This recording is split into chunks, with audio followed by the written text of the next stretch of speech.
Welcome to this special episode, a bonus episode of my Half Haunted podcast. I'm here with my bonus dad, aka Pops.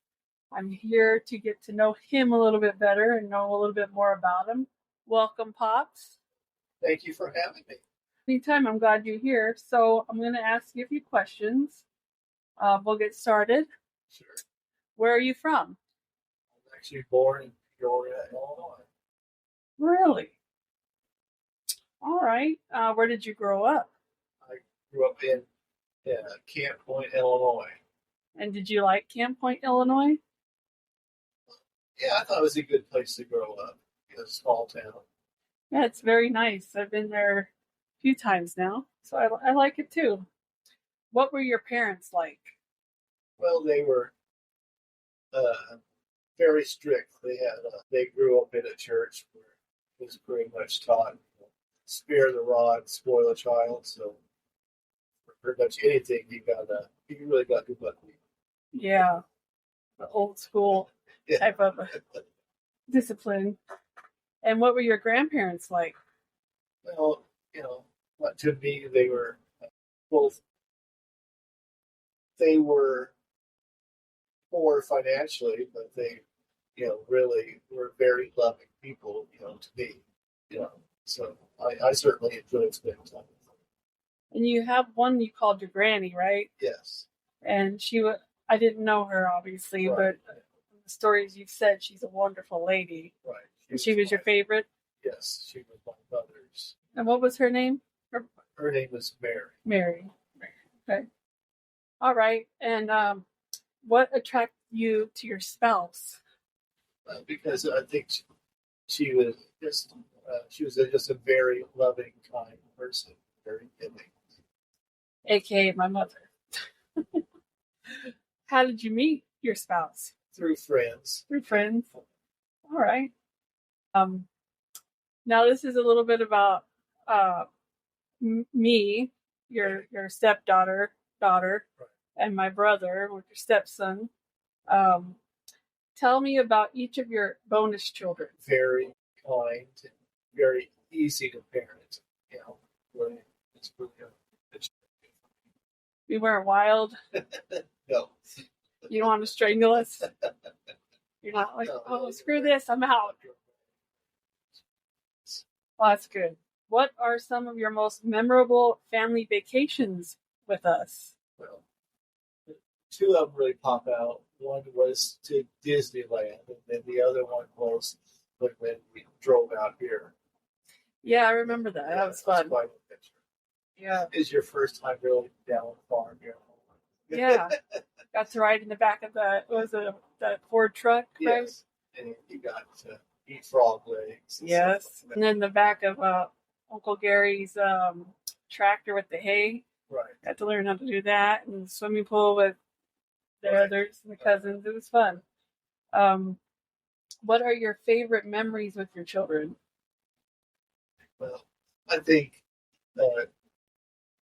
for both of you, coaching you in softball and coaching your brother in baseball. So I really enjoyed that. And then, of course, going to all of your sporting events. You were quite a gifted athlete. Yeah. So I've heard. All right. How have your relationships with your children changed in the later years? Well, as adults. Yeah. I think when children are younger, you spend a lot of time, more focused on teaching them right from wrong, and then and teaching them the life skills and stuff like that that you think that they need to be successful in life. And when they're older, you become more friends and stuff. Just enjoy spending time together. A lot of times with kids want to be away from their parents. But as adults, you can really cherish the time together. Yeah, I can relate. Totally relate to that. Didn't want to do much when I was a kid. No. Right. I see differently. So I can understand that. What did you find most difficult about raising children that were biologically yours. I don't have any biological children, so I don't have anything to compare it to. So Yeah. yeah, you're one of my kids. There you go. And you are my dad. Right. So I don't see any other. I mean, when I was younger, it was a different story. I didn't think of you like that when I was a kid because I didn't, I got a real dad. I have a real dad. But I didn't, you don't see it until you're older. Now, what you've done for me and stuff like that. So now you are my dad. You know what I mean? So what did you find the most rewarding about being a father? Most rewarding, I think, seeing the personal growth of the kids. I think that's really, really nice to see them grow up and be successful in life. Because a lot of parents always worry, what if I could have done something different or whatever, but it's nice to see that your kids blossom, become wonderful adults. Well, none of us have been arrested, but I haven't. Yeah. Been in jail. Right. Yeah. So you were very successful as children. Look at all the sporting events in school. You're in gifted classes and stuff. So you've gone on. Schooling and very, very productive, wonderful lives.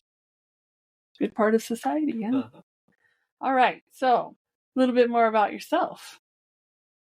What are some of the most important things you learned in life? Well, one of the things that I think is that, if you do things in life that help people and be of service to people, you'll always feel good about your life.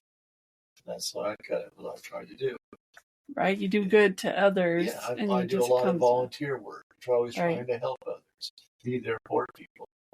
Yeah, and I feel that everybody should be like that all the time. Yeah. Just help others. That's what we're supposed to do. I think I was put on this earth to do that. Right. Like with what I've done with my biological dad, even though I shouldn't have done it, I did it anyway. You know what I mean? Took care of him. Yeah. Don't be a taker. No, you have to be a giver. Right.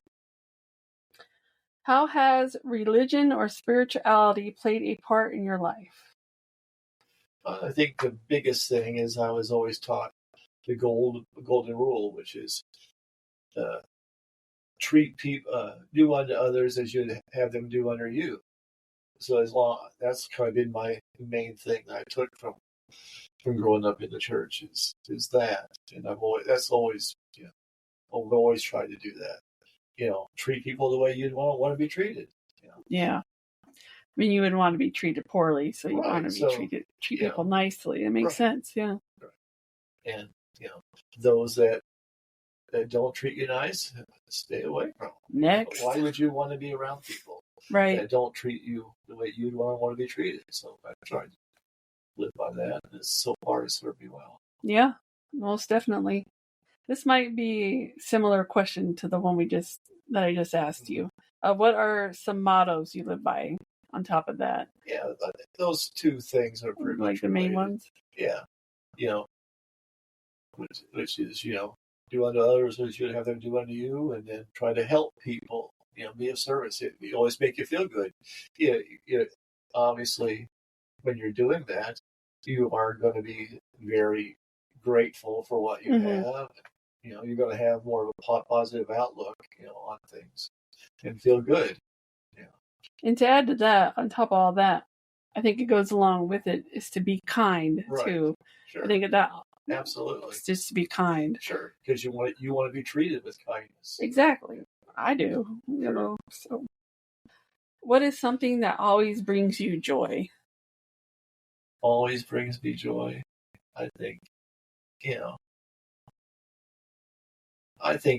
what always brings me joy is when I do go out of my way to help people, and I think in return, people are always, generally happy to see me, and always, most people are always very, when I do things, they always say thank you, and it really helps you really feel good about yourself. That's true. I know what brings me joy about you. It's the same thing. You do a lot of things for me that I'm so grateful and thankful for, but your laugh, when you truly get that good laugh and we laugh together, that is the most amazing thing ever. That makes me laugh, and then I feel good, and I'm grateful for that. So that something that always brings me joy. Yeah, making other people feel good. Yeah, and that's what you do, Pops. Okay. What is your most precious memory? Most precious memory, I think, was marrying your mother. I agree with that. What is the hardest thing you've ever been through? Probably the death of my granny, because I could call and talk to her for hours, just really. Yeah. But it was nice that I think the last time I saw her, she knew I was coming. I think that's what kept her alive. Mm-hmm. So then she died the next day. When did she pass away? I don't remember what year that is off the top of my head. Like in the 80s? Yeah, it was in the 80s, like 86, I would say, probably 86, around 86. She seems like she would be a lovely lady. Yeah. Like my great-grandmother, she died 11 years before I was born, and the stories I've heard from her, same thing. It should be a cool person to talk to. Yeah, I think I got my love of playing cards with her. We go there. And then like Christmas vacation and stuff, every year from school, she'd always come down. We were growing up and for a visit, spend like a week or so, and then we'd all play cards together. So that's cool. We'd go visit her, Yeah. Sometimes when the family would go on vacation, parents would give us a choice. We could either go on vacation with the family or go stay with our granny. And about half the time we go stay with our granny, we just play cards all the time. Yeah. Really had great times. Yeah, that's a good memory I have of your parents. My grandparents was playing cards hand and foot. That was fun too. What are some things on your bucket list that you have yet to cross off? I don't think I really have anything. I've done so many things in life at this point. I've done the things that really matter to me, so I don't think there's anything that I've left undone. Well, there you go. Yeah. Makes sense. I like that.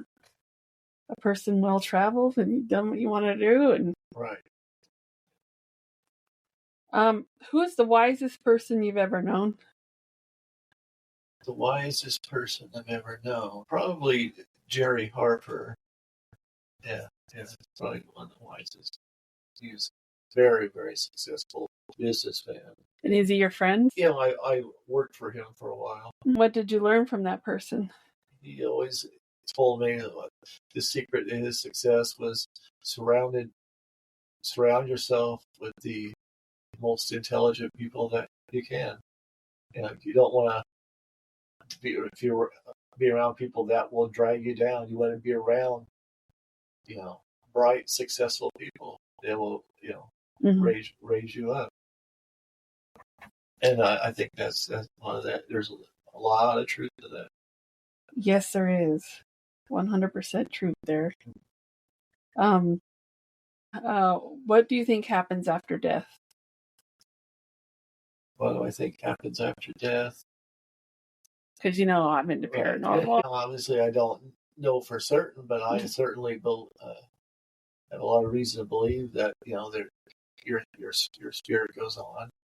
What happens precisely, I don't know. Yeah. Just so many people have talked about that. I was talking to a guy who mentioned that to me today, that he actually died on the table during a heart surgery and stuff. And he absolutely, wow. He believed that. Yeah. Did he see anything? He absolutely does not fear death now, because he was dead, and the doctors went out and told his wife that he had died. Wow. Yeah. Yeah, I don't fear death at all. No. Not one bit. Yeah. I'm good. What do you want your legacy to be? That people remember me as being a patient, kind, and caring person. Yeah. That's the one thing I've always remembered about you, is you're always patient no matter how crazy we got when we were kids. Even as adults, how nutty we've been, how crazy we were. You've always been patient and kind. Never raised your voice, never did anything like that. And I hope that's one thing I think that I got from my granny. I tried to, she was very patient. Yeah, I can see that. My biological dad. Okay, so backstory. My biological dad is not here because he passed away 10 years ago, for the people that don't know. So my pops is my pops. He's been there since what? When did you come into our lives? I was in, You got really in 88. 88. So I was like 10, right? Yeah, he's been. I'll be 46 in a couple months. So do the math, folks. Do the math. So he's been there pretty much since I was 10. So he's my pops. I didn't think he was my pops when I was a teenager, because you know how you have the father-daughter, you're not my dad. But no, he's my pops now. He's my ride or die. So, with that being said, surprise, surprise, I've already talked to him about this. I'm going to be changing my name to Asbridge within the next couple of years. I'm in the process of doing that. So, happy Father's Day to you. I thought about this for a long time, and I want to change my name because I don't feel like I'm. Oh, well, I appreciate you taking the time to sit with me and have haunted and our listeners. So this will be. This is our Father's Day. Oh, do tell. Put the shoe on the other foot is what are some of your most memorable occasions involving me? Oh, so let me see here. Let's see. When we went to Camp Pendleton, right? Oh, yeah. And I was shooting, and then that was fun when you went on the trip with us because I was a sharpshooter. I didn't think anything of it. I was shooting at the target, and they said I was a sharpshooter. And you got, you were really proud, and you called Mom, and that was good. And then another time, real quick, I was really touched when the range master at the Marine base, Camp Pendleton, said that you were actually a better shot than he was. Yeah. Very proud moment. I still am pretty good. Yeah. For a good old 46-year-old or soon to be 46-year-old. But yeah, that's a good moment. There's a lot of good moments. Riding our bikes, Right. all the basketball exercises, the gardening. And there was one moment where you were driving us somewhere. I don't know if it was from Grandma's house, and me and Corey were in the car, and the guy next to us had the seat way back. He had the seat way back and couldn't see, and then you went way back too, and you were laughing. I remember that to this day, and I was like, "That's so funny." But I was laughing. That was funny. And there's so many memories. And then when we went to Quincy for the first time, and I got lost in the hotel in Hannibal. But to my defense, the hotel looked the same inside. Sure. And it was a joke. If I would have... Yeah, would run away to California and wind up in New York. Yeah, but just know, listeners, that's not the case today. I'm very good at directions now. It was a learning experience. It's a teaching moment. But no, pretty much every day with you is a joy. Everything is good. I have tons of memories. We're making memories now, going to places together while you're with your family. Yeah, and then your podcast. This is going to be forever on. I'm going to have this forever. Even when you're not here, it's going to keep going for others to listen to it. So they'll always have you out there. So that's why I want to do this with you and Mom. And I'm going to get Corey to do one too, my brother, at some point. Try to get the others to do it too. I know I have my best friend already doing it. She usually hosts with me, but this is just something special. So, well, thanks for having me. Well, thank you for sitting down, taking your time, and answering questions. I appreciate it, Pops. I love you very much. And I'm honored that you're in my life and that you're my dad. So thank you. I love you.